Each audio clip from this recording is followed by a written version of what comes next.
I think we're going to start off seeing who is in attendance.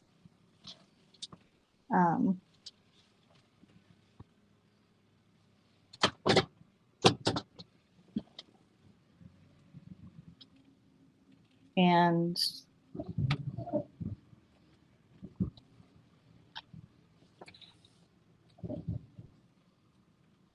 I don't actually have a list. Sure, that's okay. But if you'd like me to run through the list really quickly, I'd be happy to.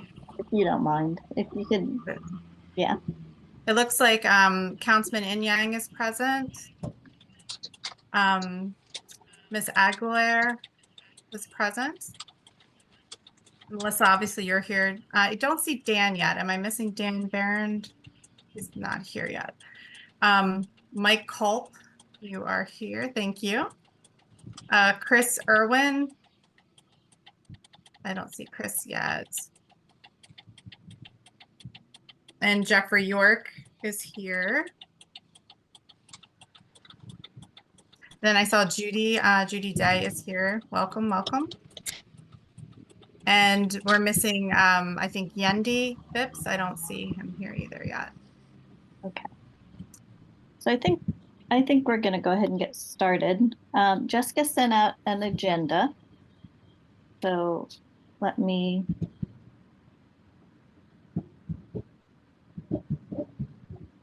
try to pull that up and I can share that on my screen. Oh, Jessica's got it, or somebody's got it. Thank you. So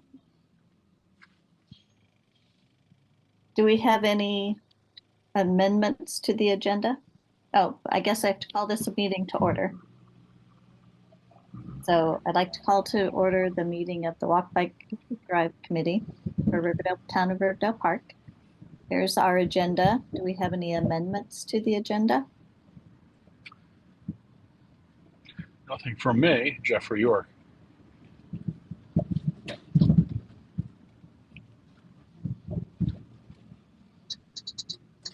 Nothing from anyone else? I would like, am I allowed to make amendment recommendations, suggestions? I would like to suggest that we add a public comment period at the end of our meeting to allow members of the public who join us or anyone else on the committee who has something additional to share. I think that's a great idea. Agreed. So do we have a motion to approve the agenda as amended? So moved. Is that Mike? That is correct. Thank you. I'll second that if it needs a second. Seconded by Jeffrey.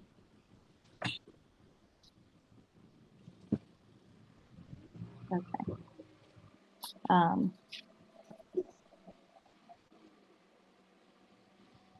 lost my agenda. I just had it in my hand. Okay.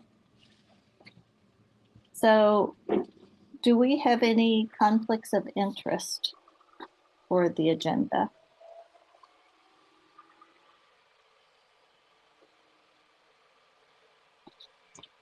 I'm sorry, did you say points of interest? Conflicts of interest for any of the okay. agenda items. I don't know what those might be. I guess if anyone were particularly and personally involved in any of the projects that we're going to talk about.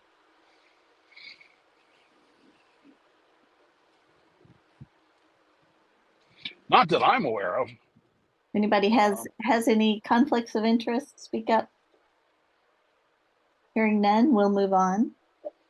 I have no contracts with the State Highway Commission or any of those things. So. Okay. So our discussion items. So we are a newer committee and We have a message here from Leo. It was a reminder to please pull over if you're driving and you're participating in our committee meeting. And so we've kind of been talking a little bit, there's been a couple emails back and forth about developing committee goals and objectives.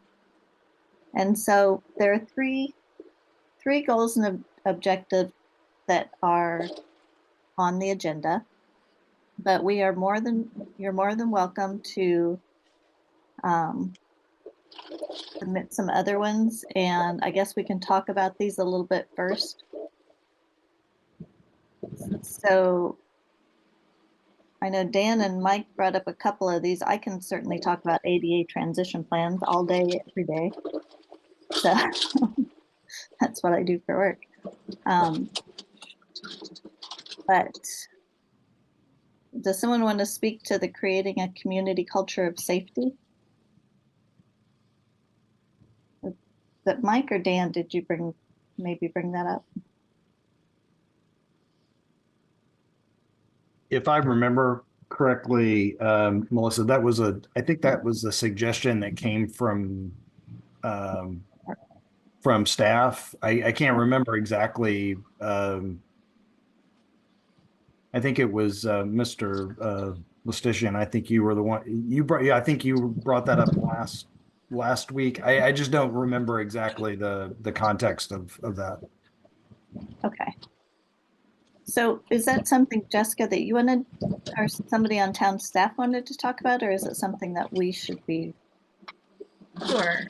We talked about at the last meeting, basically, how do we create a community culture of safety? What types of things can we do to have our residents become part of the solution and really become more aware of their actions and be part of the Walk, Bike, Drive Safety Initiative more than just the folks who are here at the committee meeting? So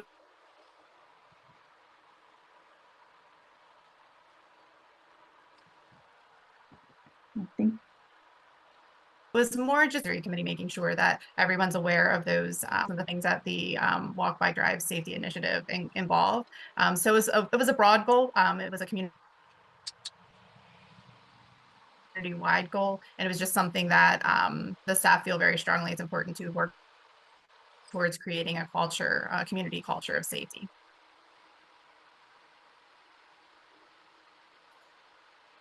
so. Are there ways that our committee can help support those concepts? Yeah. Madam Chair, I see Dan has his hand raised. One suggestion someone from the community emailed me, Karen Creighton, suggested maybe we do, I know the town has posts about the Walk, Bike, Drive initiative in the town crier, but maybe doing some posts that are a little bit more focused on safety-oriented items or actions. So like an example I think she gave was reminding folks not to park across the sidewalk, just simple things that could be helpful reminders to folks. So is something else that was meant, is there an opportunity to put like a little safety note maybe in the town crier each month that it comes out? Absolutely.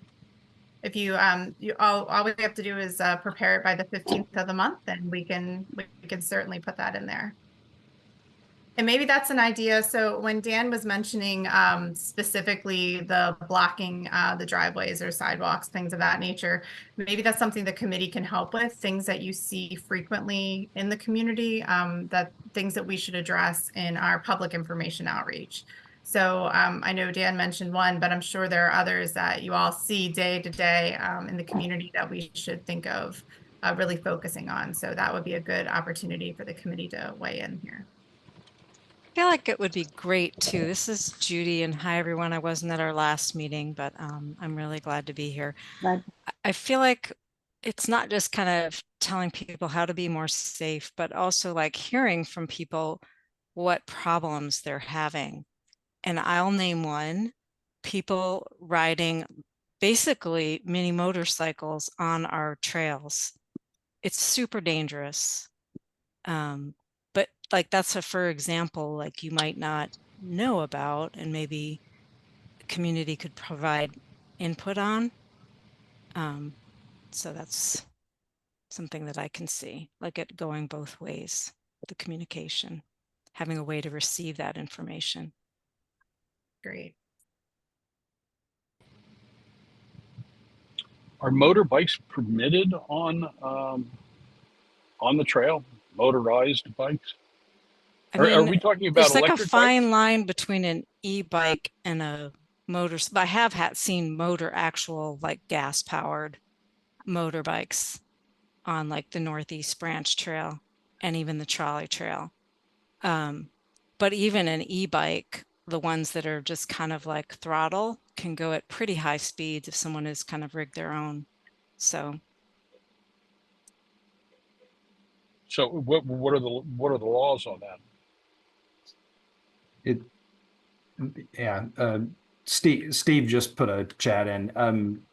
Vehicles that are powered by like, gas powered or other, like, um, internal combustion engines, those are not allowed for the most part. But when you get into e-bikes, it gets very complicated because of how the manufacturers have kind of worked around existing laws to allow higher speed to make higher speed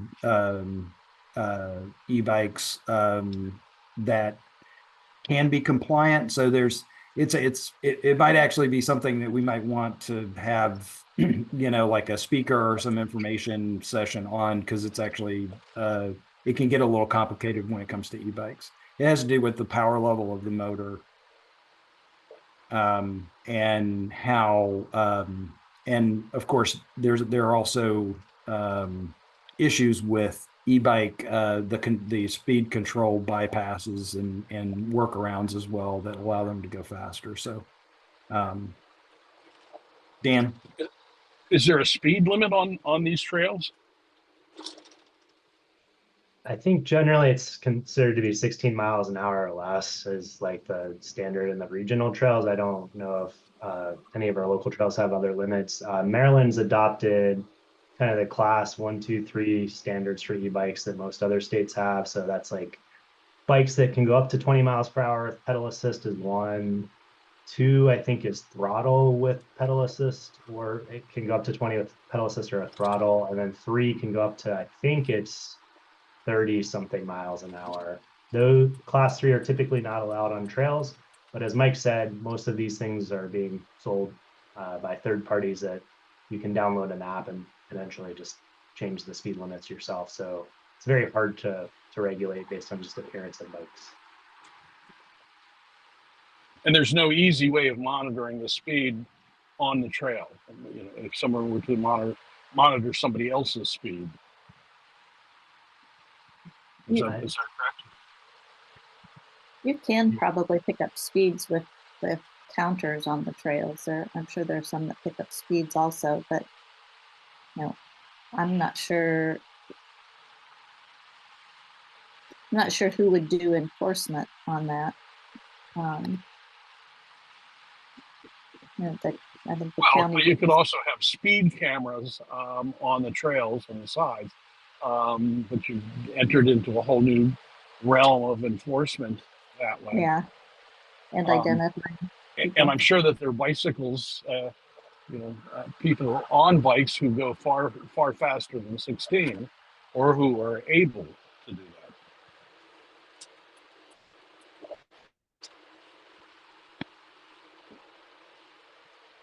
So it's a matter of good manners. You can post 16 miles an hour because, that's news to me. And I wonder if it's news to people who ride on those paths. If you want to enforce it, then you have to think of how it's going to be enforced. Who actually has jurisdiction over the trolley trail?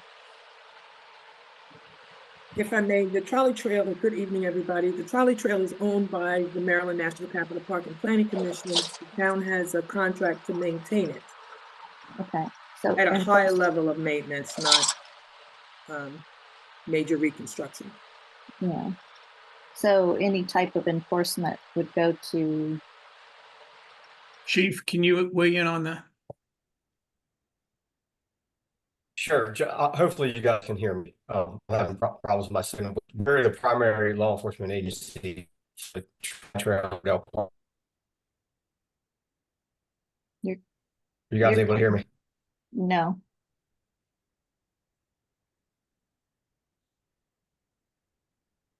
It's a little So the garbled. trolley trail in Rodeo Park, we are the primary law enforcement agency. If that came through, I apologize. Yes. I'm in an area with bad signal. So I Okay. believe what the chief said is the town is the primary law enforcement agency. For the trolley trail. Yes. And then for the I call it the river trail, it's the northeast branch. I believe the park police would have primary, and we would be secondary on that.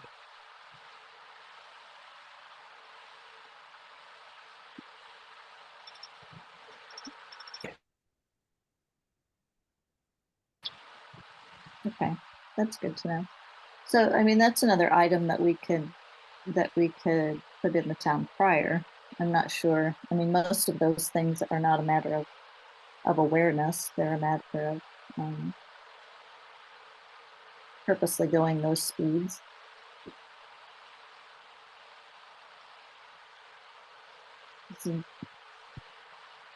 Melissa, I had an item, and it's not here on the agenda, but I was wondering Okay.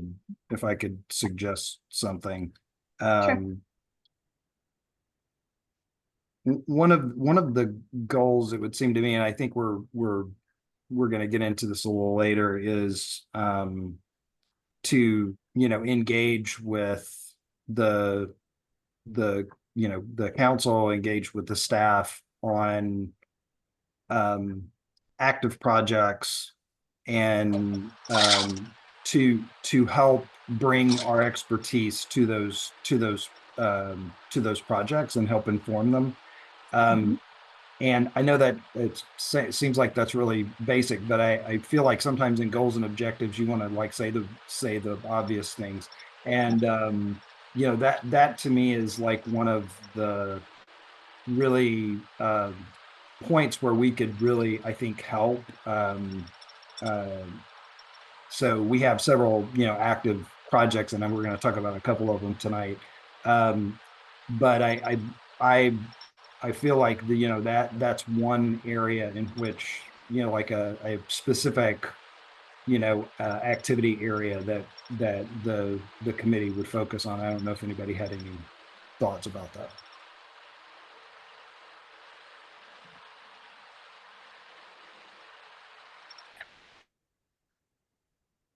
No, I think that would be a good area for us to help support.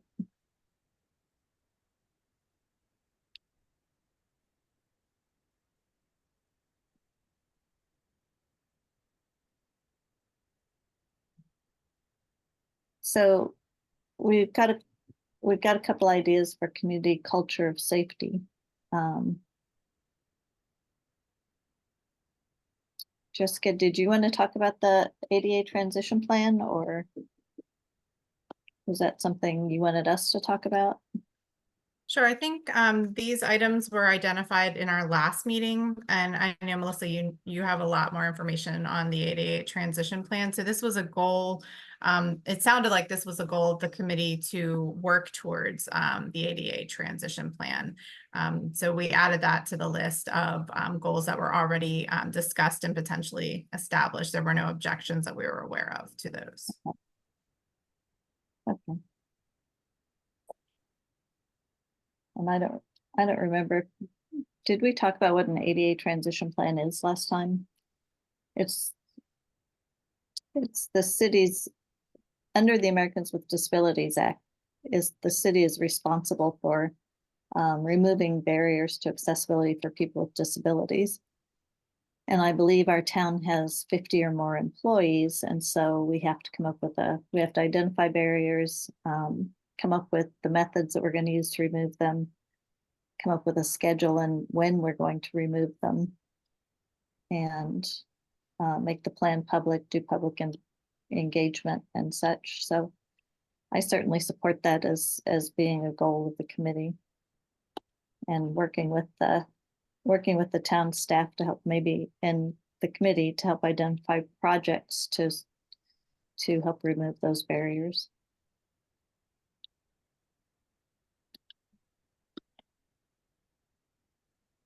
Does anybody have any?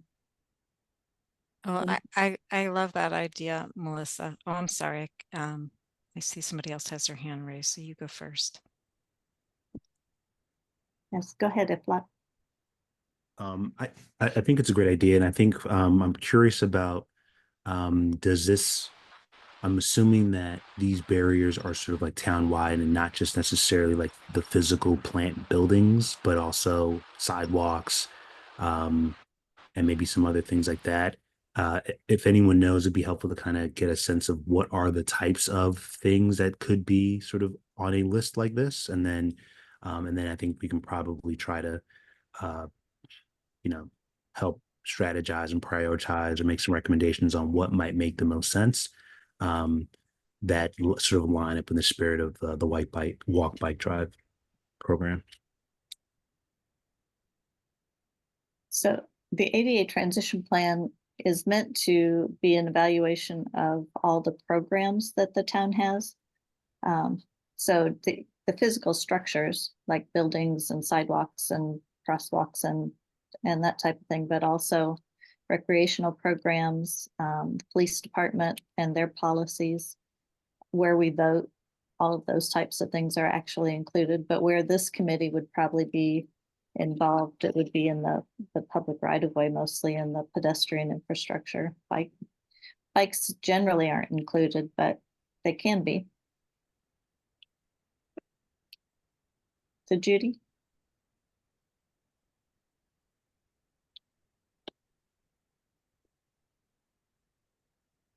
Sorry about that. I think this is a really excellent idea. I would almost like to see it. I know it like broadened a little bit more, because I feel like we haven't yet identified all of the dangerous places for pedestrians and bicyclists yet. So we haven't even done that, let alone for people with disabilities.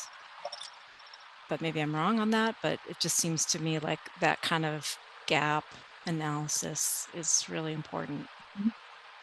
There's a lot of places like I want to walk to and I don't feel safe necessarily. So I'm a huge walker and bicyclist, or places where I want to bicycle and it doesn't feel safe. And that's a place where we can get public input of some kind, where people are, most concerned about where they walk and where they feel safe, or where they bike and they need to feel safe.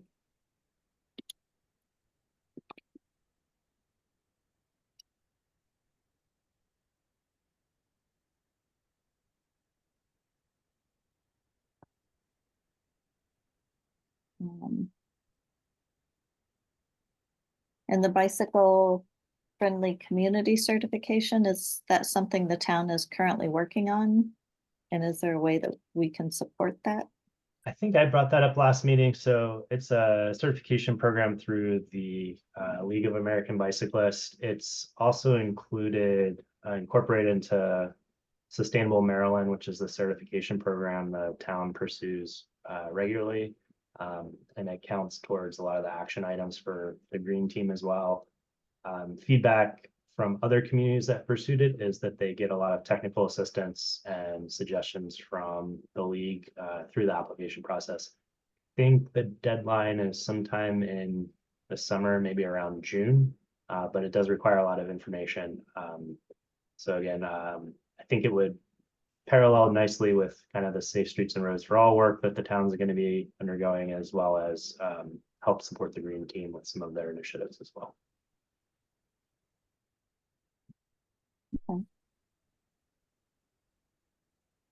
I see a hand up. Oh, Yendi? Good evening. Yes, Yendi Phipps here. This is my first time joining this meeting. Last time I was not able to join because I was out of town, but I was just listening to the conversation, and I think this is a great conversation to have. I'm a resident of Riverdale, and I'm also a parent that have to walk to school, walk my kids to school every day. I live right in a very, I will say, a busy intersection, which is like Taylor Street and Ravenswood, which is like the stop sign right before you go into Eastway Highway. So I get to see all the action and all the traffic and all the people not stopping at the stop sign. But one thing I just wanted to say, based on what you guys were saying about obstacles, that it should probably be a simple one to solve. It's I noticed that especially on Mondays when they do trash collections and things of that nature, they usually, or I have noticed that like a lot of the trash bins are like blocking the sidewalks.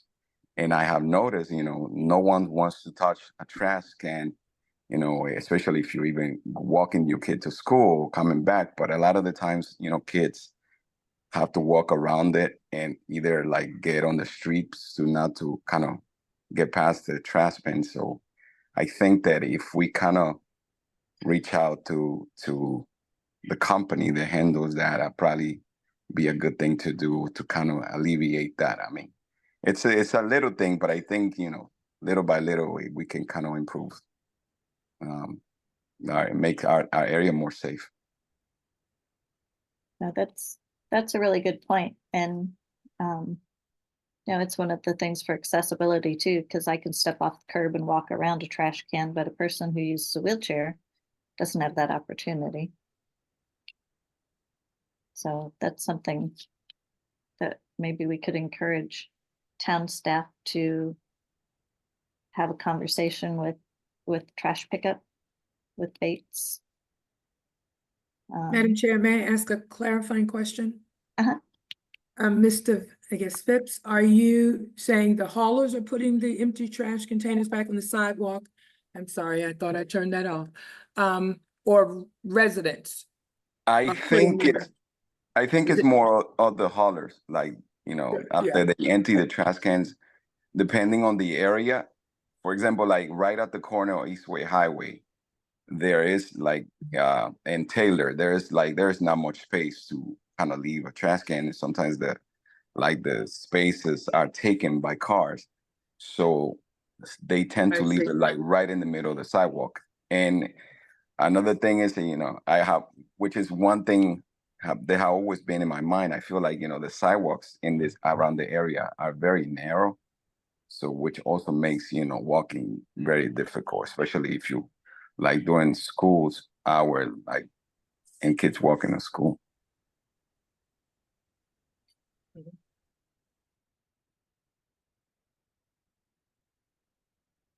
Yeah, I think it happens from residents and from the haulers. Because sometimes there's nowhere to put your trash can if the sidewalk's right against the back of the curb. Yeah, it's a combination of both. Yeah. They tend to leave the trash can in the middle of the road when they come by my house, but after they pick up trash. Okay. Does anybody else have a comment? Dan? I was just going to offer, if it was helpful, since I had suggested it, I can put together kind of just a quick summary of the certification process and the timeline, and then I'm happy to help start pulling information together. I'm not sure how we operationalize some of these action items, but I'm happy to help coordinate that particular one if that's helpful. From the committee perspective. Yeah.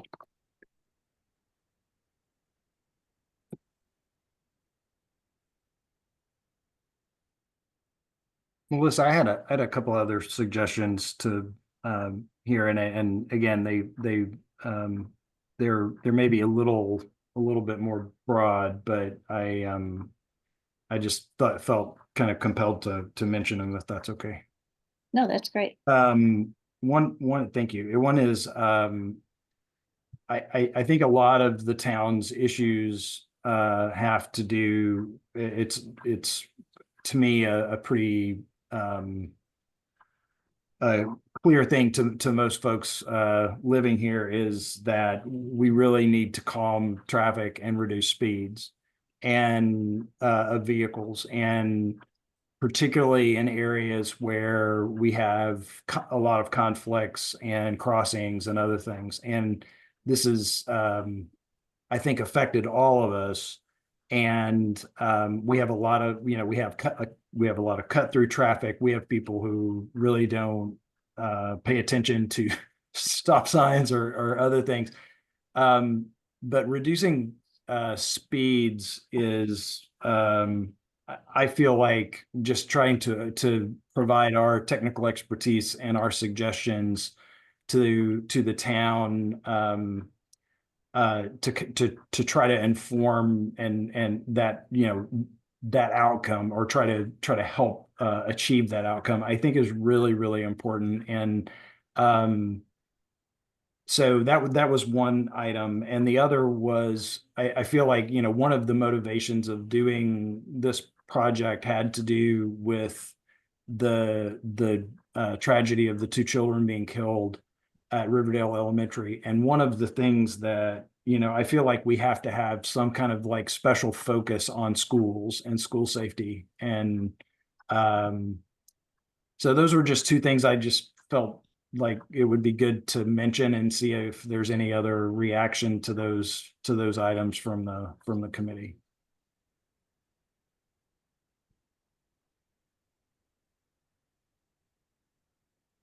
Anybody else have any discussion on those? I mean, I personally think that school, it's a big concern.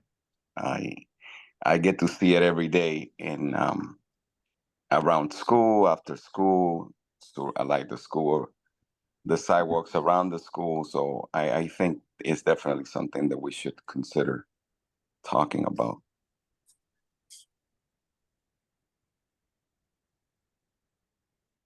I think it's an important focus. Yeah, I think should be something that we include. Yeah. Agreed. Chris, you have your hand up. Chris Pike.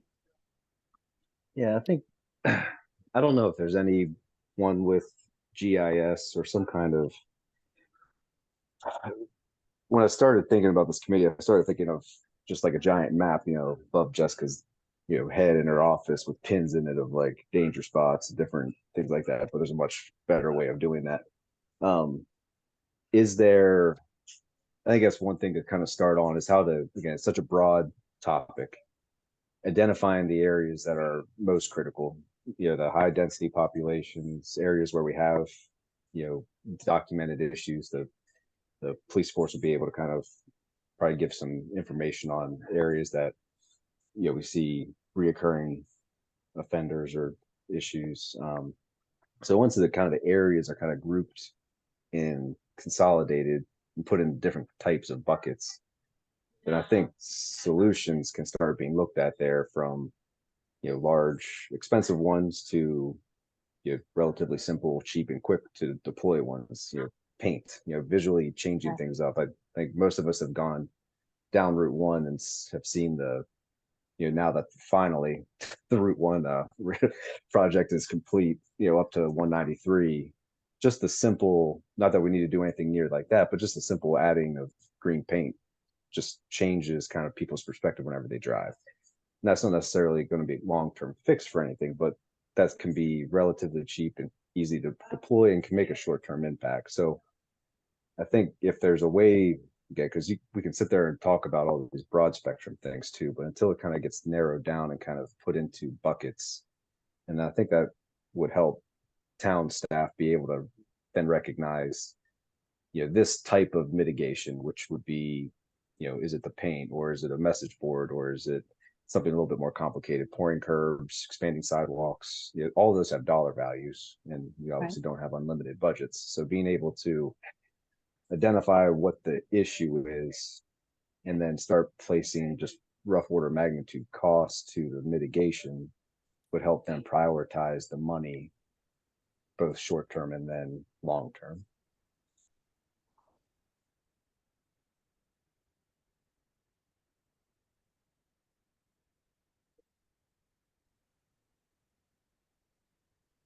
I'll jump And in here. Chris. This is Chris Irwin. Good evening, everyone. To introduce myself, I'm actually a resident in Montgomery County, but I work at College Park Academy in the Discovery District. So I think one quick point with regards to the data, I think like there is a lot of mapping tools either through Maryland National Capital Parks and Planning Commission or the Vision Zero group. So I was just doing a little Googling and I found a couple things that were interesting and dropped some links there. But I did want to speak to schools. I think that my school is facing some particular challenges with the Purple Line construction going through. So we're constantly having to sort of like remind our parents and keep updates about what's going on. But I do think that the Discovery District is seeing a lot of pressure of residents as well as cut through traffic who are trying out new routes through the Discovery District and then getting surprised when it's not as quick as what it looked like because we're doing a school drop off or school dismissal at that time. So I do think maybe reaching out to the schools in the area from this committee and asking them what their challenges are and how the committee could support student safety, parent safety, and education for students and parents as well.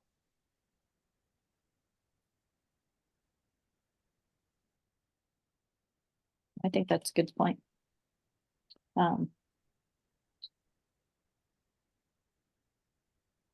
And Steve? Hi there, can you hear me? Uh-huh. Yeah, so I appreciate the point of view of doing data-driven decision making. Can you speak up a little bit? So Can you hear me now?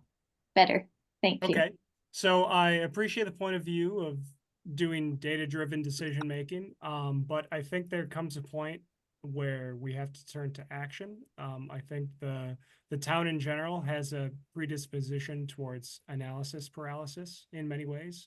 I mean, we're going on a year since the accident outside Riverdale Elementary, and I mean, we haven't done anything yet. So I think in situations where, you know, for example, if you see a painted crosswalk, don't have to have a committee meeting about it. We can just paint it, you know, and having a predisposition towards action, you know, might be more of while we should make data-driven decisions, we also, can we find a way to be more predisposed towards action? Is there a way to enable that in some way? So that's kind of what's on my mind. John? Yes, if I could respond to that. Yeah. I appreciate you being here tonight, Mr. Hardig. I appreciate your perspective. I will say from the town's perspective, your observation is incorrect. Yes, we are coming up on a year from the accident.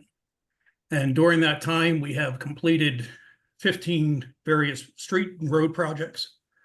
We've added sidewalks, we've added signs. We have the kickoff of this group. We have the Safe Streets for All grant program. The town is about action. This group is part of that action. And to suggest that the town is not doing anything, from the town's perspective, that's clearly incorrect. Mr. Lustician, I do apologize. You are correct. I think from my perspective, as an outsider looking in, it's not always not all of that is always visible. I think I could have hoped that this committee would have been able to be assembled in a quicker fashion, but I understand that there are limitations there, and that might have been primarily what was on my mind. But I do understand that the town is working on things, and not all of the things not all elements of those efforts are within the town's control, such as the Safe Streets for All initiative, which I understand the town was waiting on a funding agreement. And we have that now, but the mayor and council raised your taxes for supporting the Walk Bike Drive Safety Initiative. The mayor and council have acted, and they continue to act. And so we all have to be part of the solution here. I'm not disagreeing with you to be disagreeable, but I think it's important that we have a clear understanding that, yeah, we're trying. And we can publish a list to the committee of those 15 various projects that we've completed.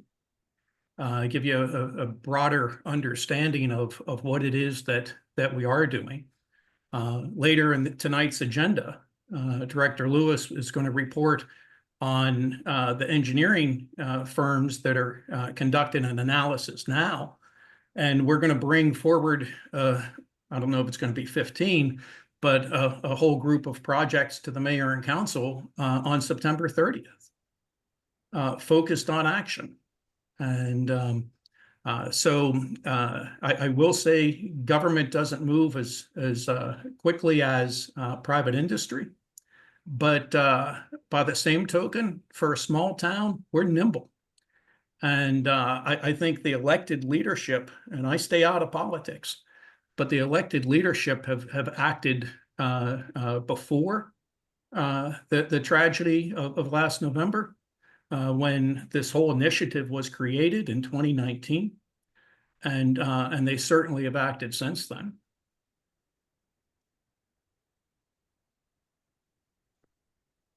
So there have been. Respond. No, go ahead, Steve. Okay. Yeah, I do thank you for the additional information on the number of projects that have been engaged in the meantime. And then if I'm unaware and I try to stay on the pulse of these things, maybe there's more that can be done on a messaging front. And I think that's important as well. Perhaps speaking to the culture of safety element that making residents aware to the extent possible of the work that is being done, so that we can better appreciate it. And that's a really good point. I will say, with everything that has been done, I just had someone pass me again on River Tech Court on a double yellow line with speed cameras. It's nuts and completely unacceptable. And that's why we need, the town needs this group and needs involved, the residents to be involved in the solutions, because we can't do it alone.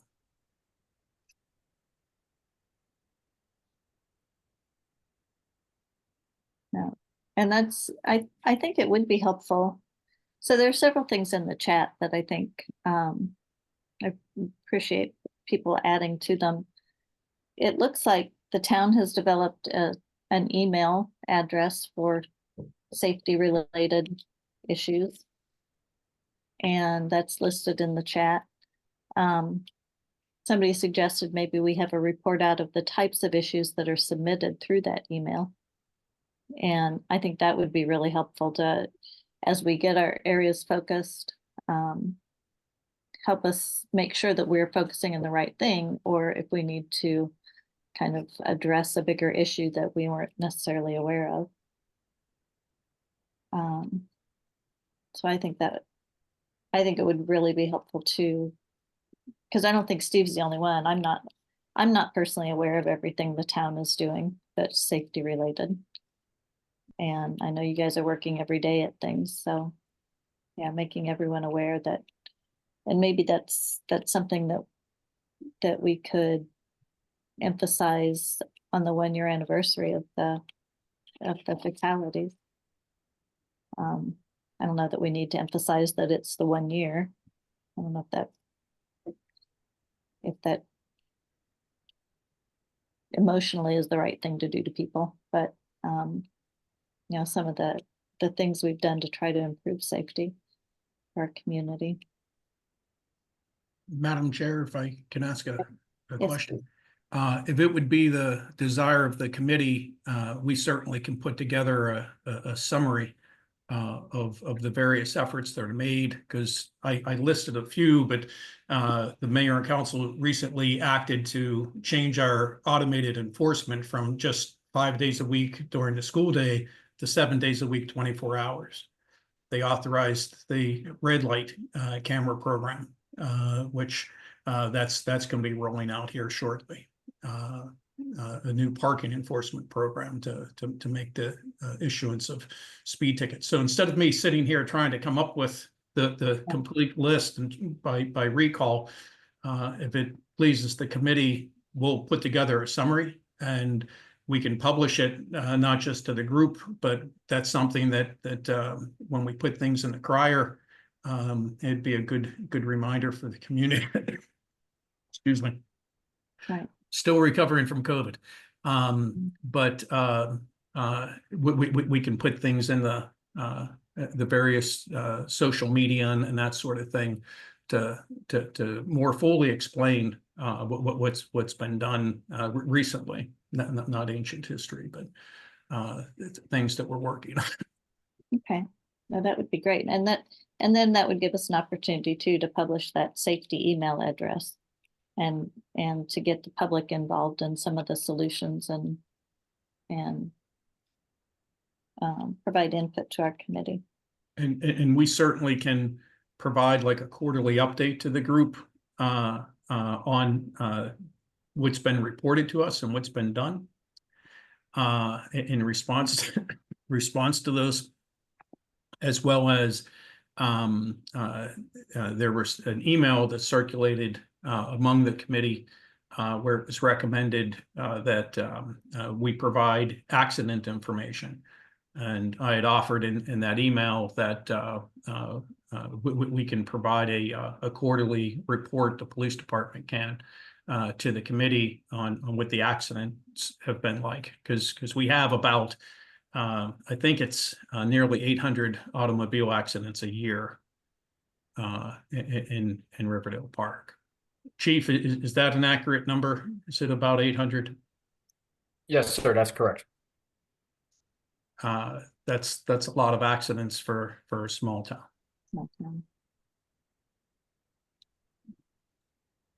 Okay, thank you. So do we have any additional comments on goals and objectives? I think we've got some good ideas. Yendi adds that we need to keep in mind our Spanish-speaking residents and keeping them engaged and involved in our safety considerations.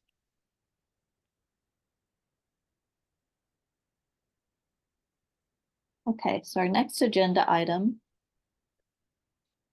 is Riverdale Road Bridge Project. And was Director Lewis going to report on that, or? Well, I can give a brief comment and then I'm going to turn this over to Director Lewis to talk about. But actually, it was Mr. Hartig that had reached out about this project. And so there was a meeting with the state. Director Lewis, if you can give an update on that. Well, actually, we asked to meet with them for their response on that request. And what they said is that they're intending to build a combined bike path, pedestrian walkway on the bridge. And I believe they said 10 feet. I think that's the amount of space they have for that. But they certainly want to hear from the town's mayor and council in response to that request. That was the extent of the conversation we had with them last week.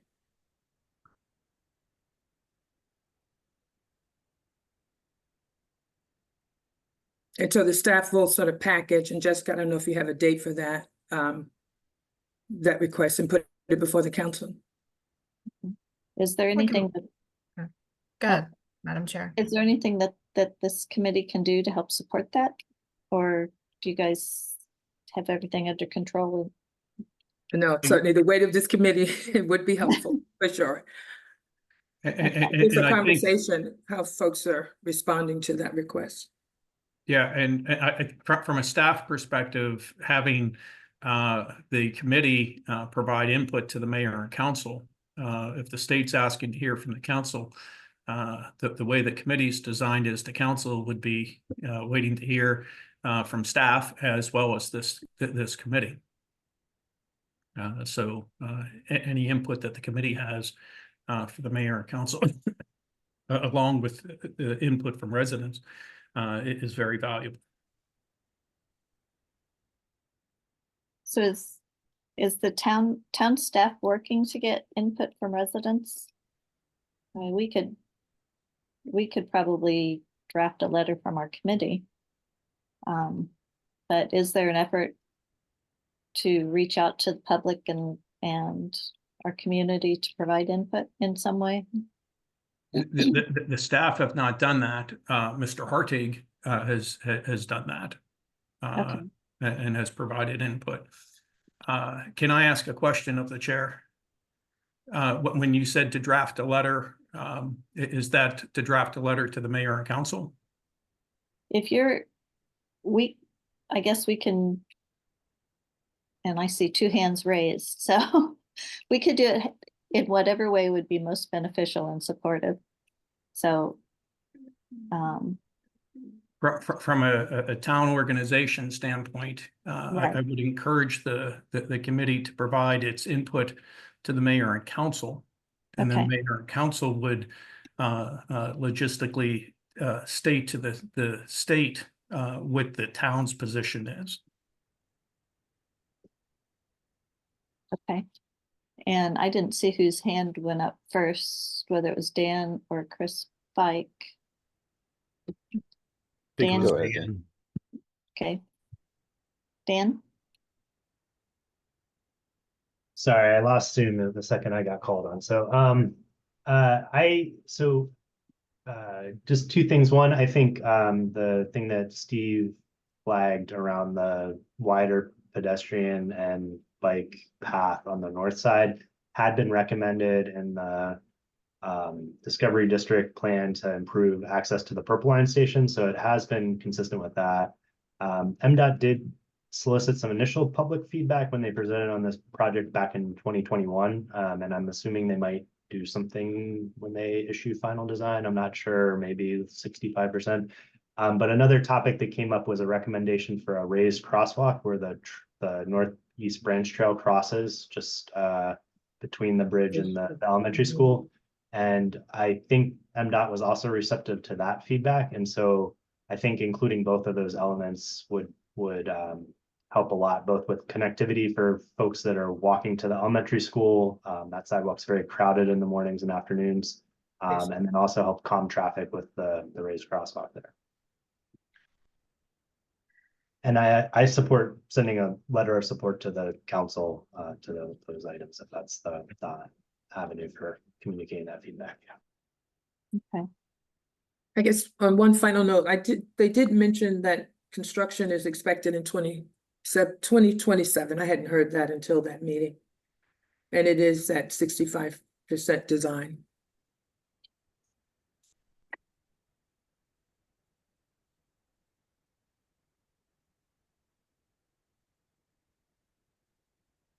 And Chris Fike? Yeah, does the town have the ability to review, so if they're at 65% and they're recommending a 10-foot wide bike and walk pathway, should have some engineering to back that up at this point. Is the town privy to the study that recommended that width? Because I mean that bridge, and that is an enormous choke point. I didn't understand. I only live 2 blocks away from what an all walking school means.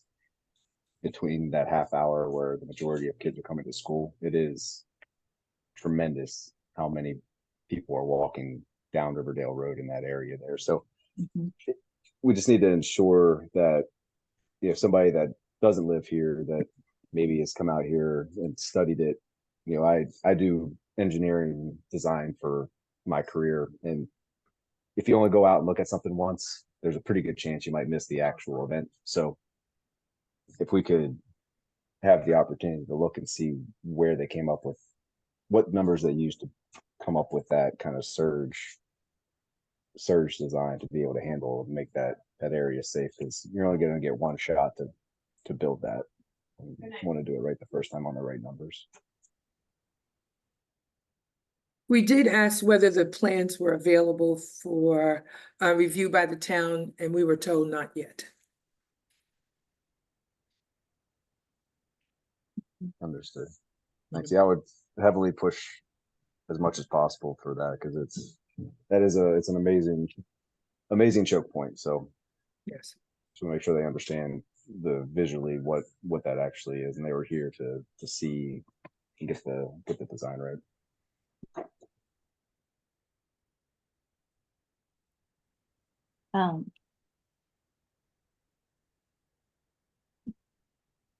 Town Manager Lustician, did you have something to add?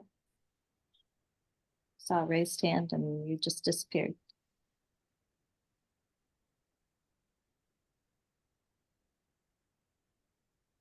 Okay. And Dan has just added a link to Discovery District Multi-Use Trail Final Report. So that may inform us some of the information.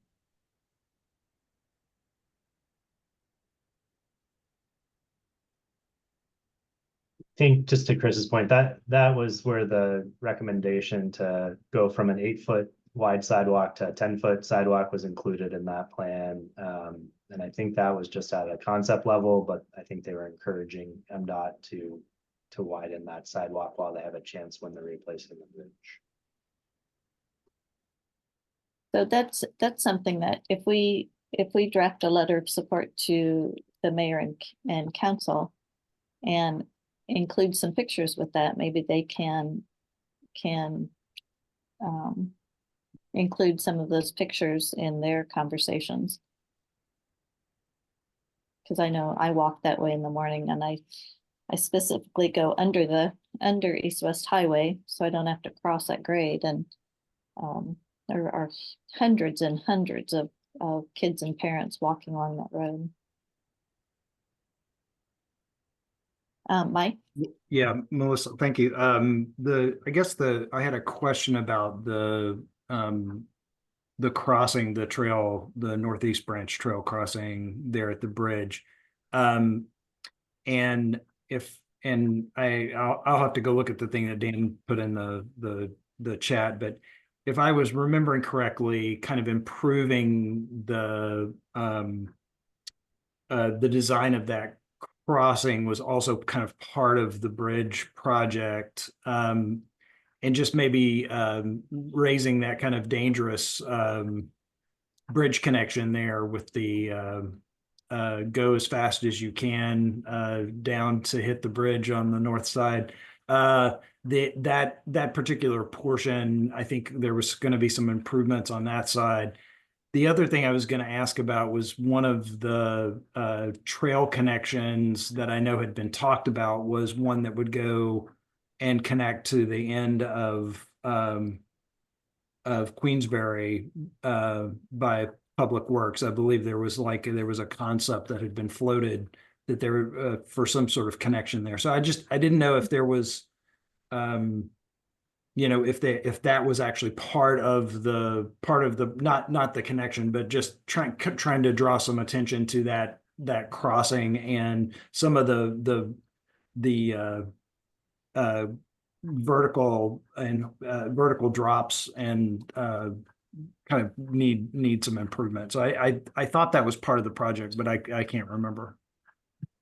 So are you talking about on the trail itself, that really steep grade between the trail and the road crossing? Right, because if you're going to be doing work on the bridge there, I mean, there's no way you can't like touch the, it seems like that's going to be probably part of the project area. So it seems like that there's some opportunity there for the improvement of the trail crossing, in addition to just simply the crossing of where the road, where it crosses the road. I don't have I haven't heard an update, but even before the Riverdale Road bridge construction, when that trail bridge washed out just north of Riverdale Road a couple years ago, Parks and Planning, PG Parks, who's responsible for maintaining the trails, said they are planning to replace that entire bridge with a longer term, and that they would address the grade change then. So I've not heard any updates on that, but their plan was to have kind of a much more gradual decline from that route. But I think it was being approached separately than the Yeah, MDOT okay. project. Thanks, Dan.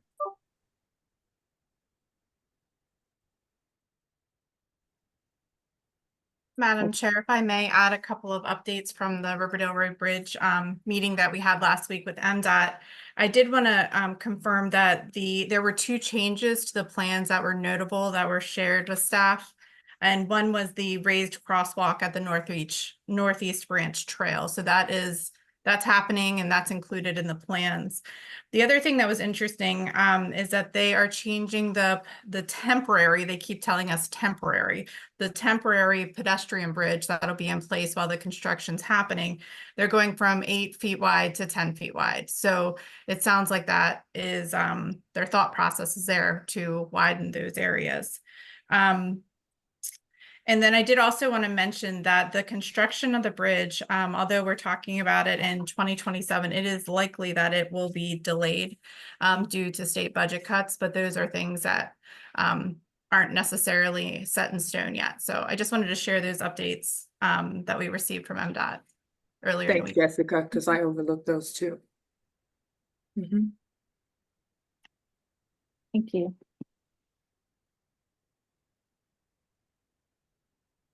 Okay, any more comments on the bridge project?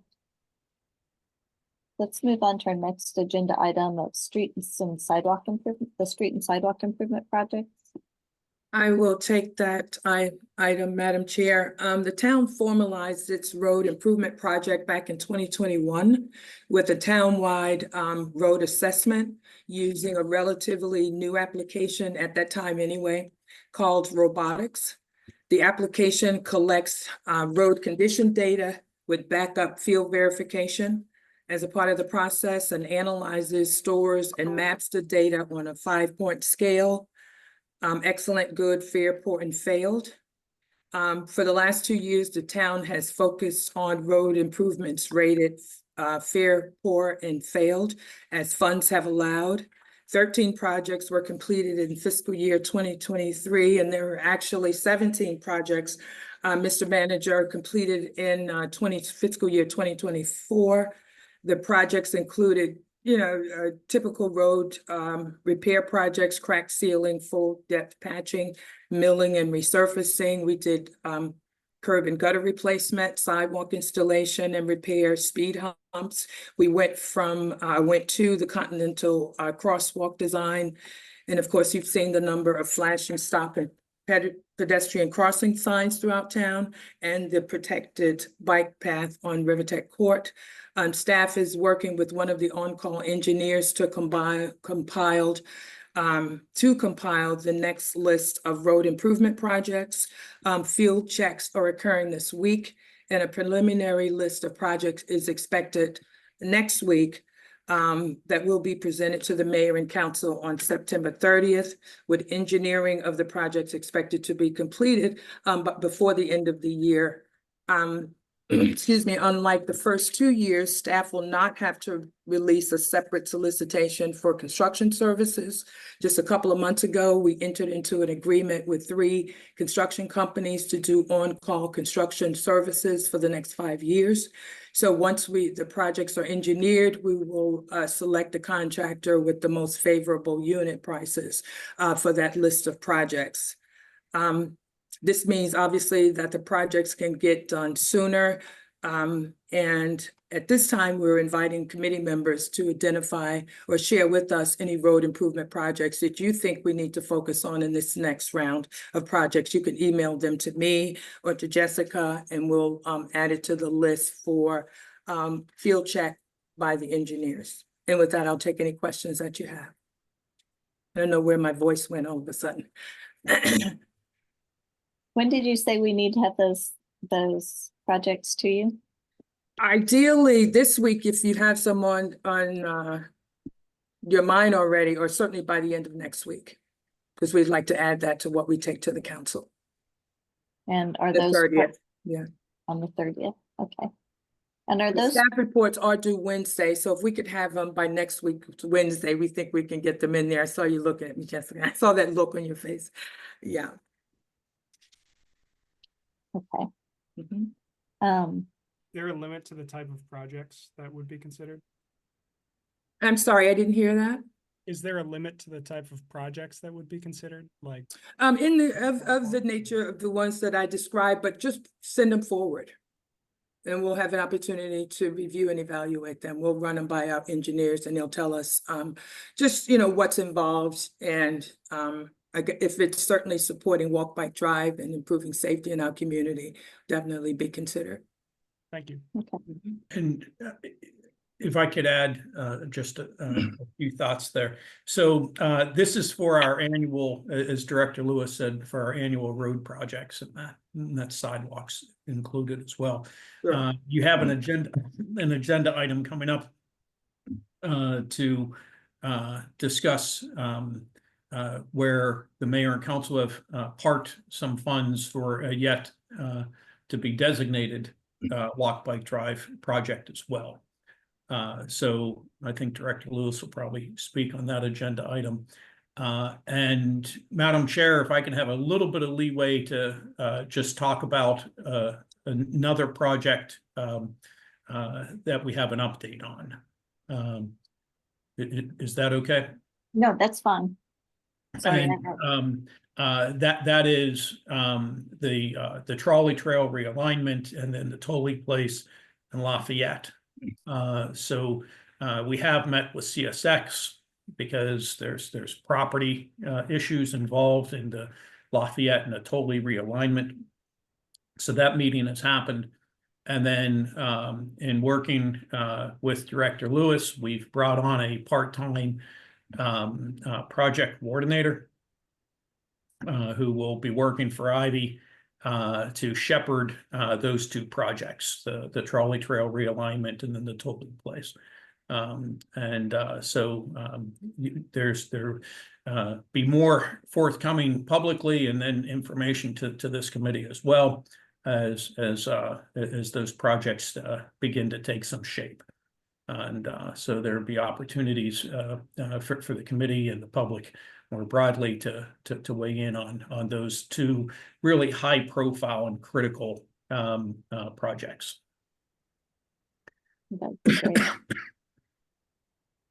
Excuse me. I'm really happy to hear those moving forward. If it's okay, just ask a quick question. The project manager, is it like a traditional project manager role, or are they going to be handling things like community engagement, or is it that yet to be determined? I'll let Director Lewis speak to that. I will say the person is a professional engineer and brings 30+ years experience of municipal projects. But Director Lewis, if you want to speak to how you're defining his role. So it would serve us, I think, well for him to really focus on some of the process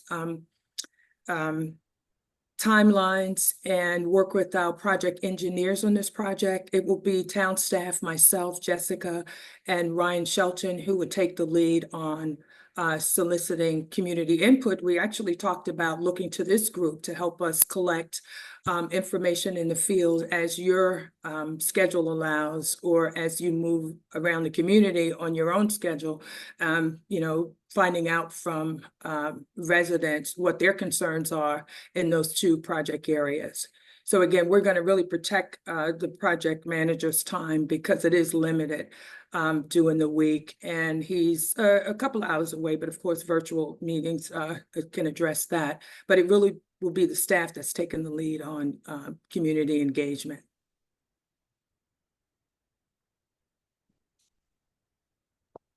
Thank you. Mike?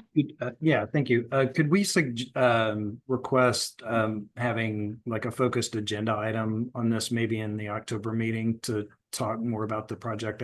I agree that this is probably one of the highest profile crossings and areas that we have here in town, and so particularly on market day. So I think there's a lot of interest on the committee about these related projects. So, but I agree. I'm really happy that there's some movement. So that's great.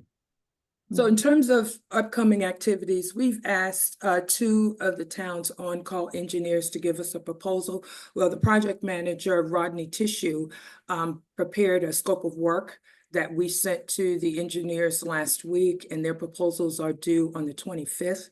And we're taking them we're going to select one and take that one to the council to approve a task order agreement.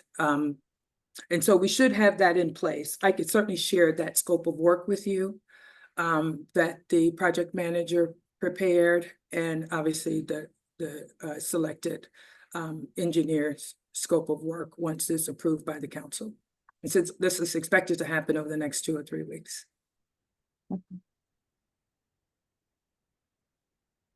So to get a task order in place, that is. So can you share the scope of work prior to that, or that? Yes, I could forward that to Jessica to distribute. Okay. Mm-hmm.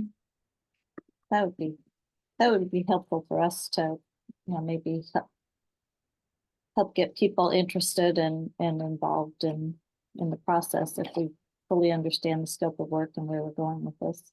I should clarify that this scope of work will focus on sort of any of the studies and data collections that are needed, community input, and 3 concept designs. And we'd like to end this phase with a preferred concept that the engineers would design in a second phase, and that phase will continue through construction. Okay. And there is a timeline in that scope of work.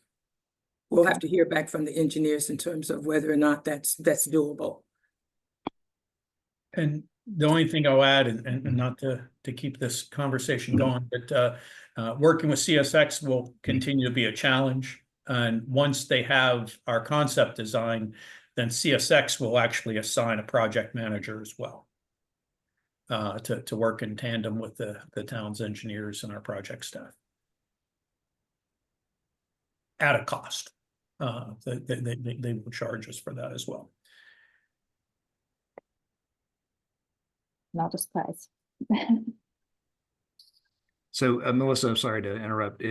Would it be possible to have some focus time on the agenda next month to talk about specifically this project? I maybe I missed a shaking head or a nodding head. I don't know.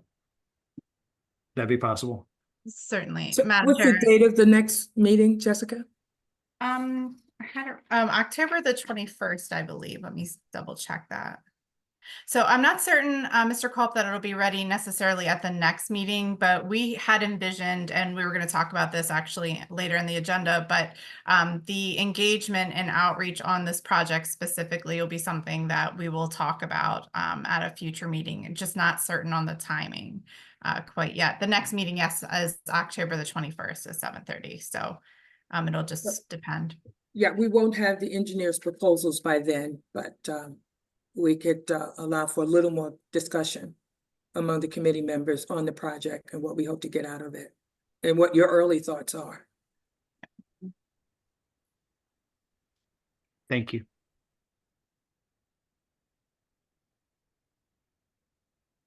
Okay, so are we ready to move on to the agenda item number 4, the Walk Bike Drive Safety Improvements Project? If the body is ready, I can go ahead. It's just a brief sort of introduction to the new Walk Bike Drive project in the FY 2025 capital improvement program. This is the first time we've actually had, other than some of the grants we receive, a dedicated pot of money to do projects. This project will supplement funding received through the federal Safe Streets and Roads for All. But the focus will be on permanent improvements in support of the engineering and environmental enhancement goals and objectives of the Walk, Bike, Drive safety initiative. Recall, we have 6 E's, and 2 of them are engineering and environmental enhancement. These funds would allow us to move projects through that we believe will have an impact. Under the Safe Streets for All, funding is limited to quick build projects. In fact, we're not allowed to use those funds for permanent improvements. Hopefully we'll get implementation funding once our supplemental plan and these quick build projects are completed, to actually make those that we determine are in fact effective permanent. But meanwhile, we could use these funds for permanent improvements that we know will make a difference. And here again, we welcome your input on projects that we can focus those funds on. And eligible projects include a lot of the types of projects we've done already: curb ramps and extension, surface and raised crosswalks, sidewalk infill, and other improvements to increase safety.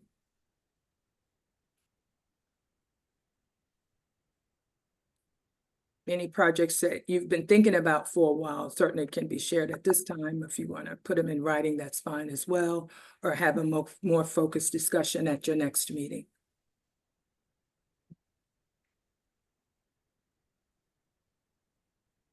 So I know there's one thing that we could, would be a very small project. We have the flashing lights on Lafayette, north of East-West Highway, north of the farmer's market and the train station. But the crosswalk across Lafayette that goes to the farmer's market has a yield to pedestrian sign, but no flashing lights on it. And I think it's a mid-block crossing. It's highly used. And, even providing a raised crosswalk there would be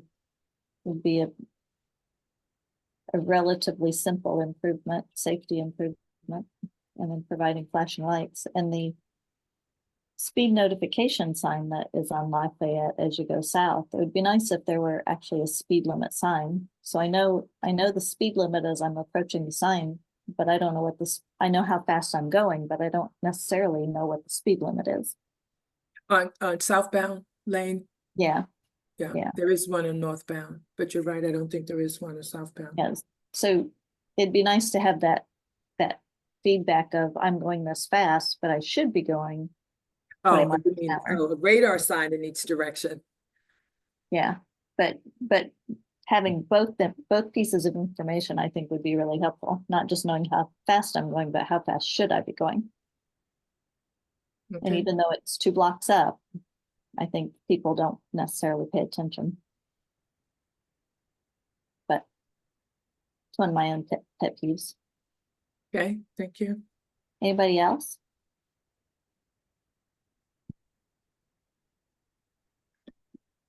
If we have suggestions, is it best to send them by email after the meeting? I have some ideas, but I don't want to take up everyone's time. I've been talking a lot tonight. I'll defer to the chair on that. Yeah. In terms of whether she wants you to share them this evening. We probably have, we can probably move on. So if you want to share them by email to the entire group, everybody can kind of, or would it be better if we sent them just to Jessica and have them, what's the best way to do that? What's the proper way to do that? You could certainly send those. I don't want to put too much on Jessica. They could certainly be sent to me at my email address. I believe I could put it in the chat. Okay.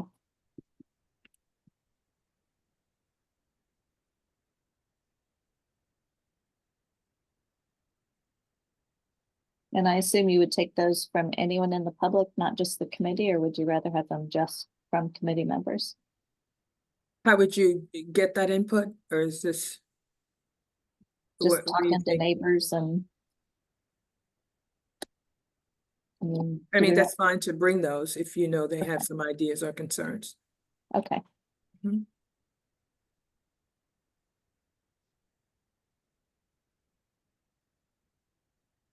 And then, Sorry if I can jump in. Just one quick thing. I was going to type in the chat. I was running a few minutes late. I was coming from a safety walk in New Carrollton, and Joe Mogs, the chief safety officer for Maryland Department of Transportation State Highway Administration, was there, and he was letting the folks in New Carrollton know, because they also got a Safe Roads or Safe Streets and Roads for All grant, that he is the point of contact at MDOT for demonstration projects at the local level, and that MDOT is very interested in working with localities on quick build and demonstration projects related to state roads and intersections. And so he mentioned like, and they've been pretty good at turning them around. So he mentioned, I think he said Harvard Grace and maybe one other town up in that area approached them in May with some issues, and they've already implemented intersection improvements in several of those places. So he said, you know, a couple month turnaround. And he said he's trying to get the word out to as many communities that that's a resource that's available. So may not be specific to this item, but if there are opportunities, they are interested in collaborating with municipalities. what was his name, Dan? Did you mention? Joe Mogs, he's the chief safety officer at MDOT State Highway Administration. And I can, when I follow up with suggestions, I can include his email address. That'd be great.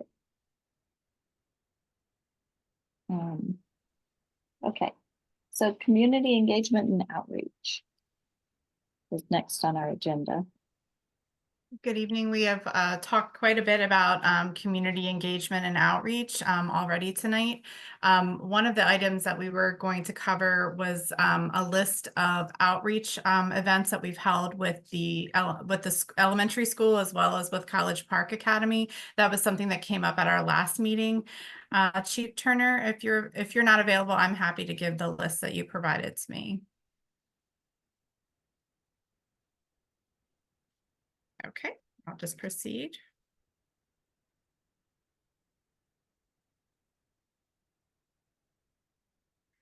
All right, some of the activities, and we touched on some of these last week. We participate in the National Walk and Bike to School Day. We work with the elementary school and we participate in their community day. We distribute bike helmets as well as pedestrian safety flyers. We also distribute the blinking lights that pedestrians can put on their backpacks or on their bike. We have the reflective slap bracelets, all of those kinds of things that the kids like to have. Our National Night Out event is this year was completely themed for bike safety and drug awareness, but every year we incorporate some sort of bike safety component into that activity. The officers also worked with College Park Academy students talking about defensive driving and drug awareness. So those are just some examples of some of the outreach activities specifically with the schools. And that was, again, just a follow up on the discussion that we had at the last meeting.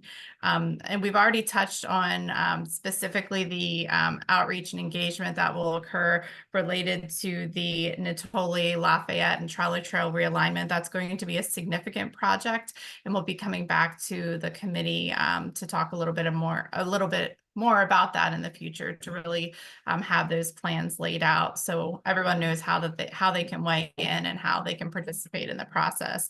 All of our CIP projects have an engagement and outreach plan. Although I'm hearing tonight, perhaps we need to step it up and maybe do some different things, and that's always fair feedback, and we appreciate that as well. So there are a few things that we'll do, and we'll try to work really hard to get the feedback that we need for specifically those projects. And I did see Mr. Phipps's email or message in the box, and that our Spanish speakers are always a focus of ours, and so we make sure that everything is in English and in Spanish, and we'll continue to do that moving forward.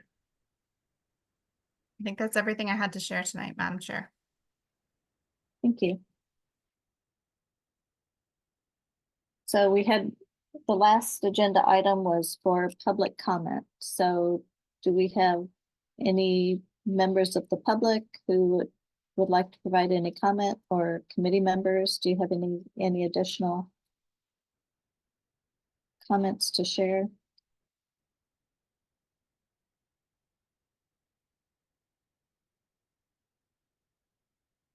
Okay.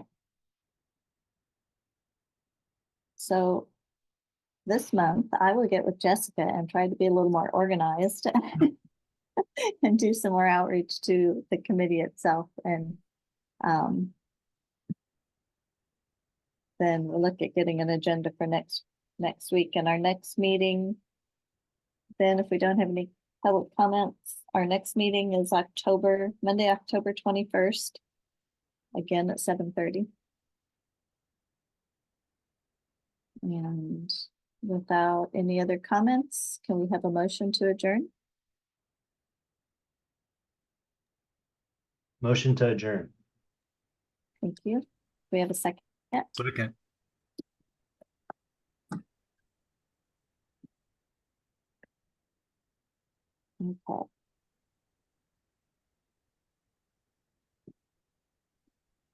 And with that, thank you everybody for joining us today. And thank you especially town staff who's working at 9:30 at night to support us and the safety of our community. Thank you. Have a good evening, everybody. Thank you. Thank you all very much. Thanks, everyone. Bye.